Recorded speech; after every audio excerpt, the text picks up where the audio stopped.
whatever. When you think back to history of America, you don't think about these elite slave owners as a minority, but they were in fact a vast minority of the United States. Well, yeah, exactly. And not just the slave owners, but I mean, the likes of Madison themselves. I mean, most Americans didn't have that kind of money, and you're just also only talking about white Americans, right? And you're talking about white men. So you're talking about white men who own a lot of land and some of whom own slaves. So that's a very distinct minority because it doesn't include poor white men who don't own property. It doesn't include women, African Americans, Native Americans, lots of other people. And so basically they want to protect their own interests. And they want to protect their own interests by essentially limiting the public's role in the process of selecting the government. So the way they set up the government is the president is not directly elected by the people, senators are not directly elected by the people, the Supreme Court is a product of presidents and senators who are not elected by the people, and only the House of Representatives is elected by the people. Then there's these compromises. They're more like concessions that are worked out as part of this process.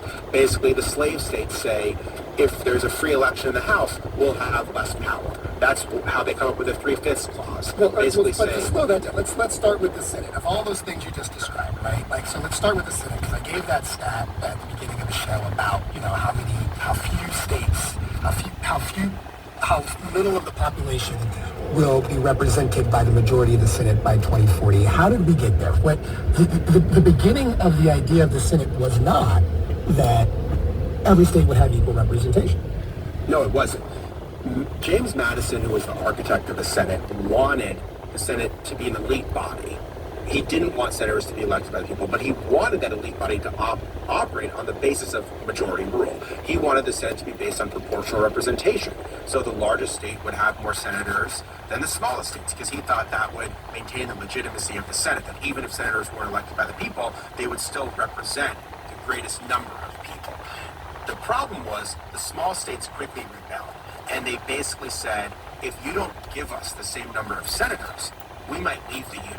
We might join France, which is about the worst thing you could say in 1787. And so essentially it was an act of hostage taking. Delaware, Rhode Island, these kind of places said, if you don't give us the same number of senators, we'll leave the Union. That meant that Madison and the like had no choice. The northern states we're talking about, I'm going to secede. Yeah, exactly. They said, we're going to secede. So the small states basically get this incredible concession of equal representation in the Senate.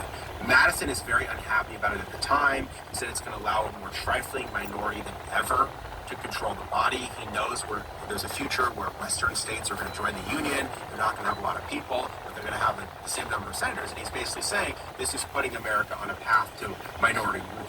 That I want specific protections for this elite white minority in the Constitution, but I don't want a situation where the minority just outright controls the majority through these levels of government. And so you see the same kind of thing happen. So what I was saying earlier is the same kind of thing happens with the House. So then when the debate over the House, the slave states say, if we don't have special power, then we won't have the same level of influence. So they basically come up then with a 3/5 clause, which says that enslaved people will be counted as 3/5 of a person only for purposes of representation, right? They're not going to get 3/5 of rights of free people. Right. They're just going to be counted as 3/5 of a person. So that gives the slave states more power. So when the federal government is founded and created after the Constitution, not only is the public's role limited, but these very powerful minority factions, the small states in the Senate, the slave states in the House, they have a lot more power. And because the president is also not directly elected by the people, the president is elected through this complicated electoral college of arrangement.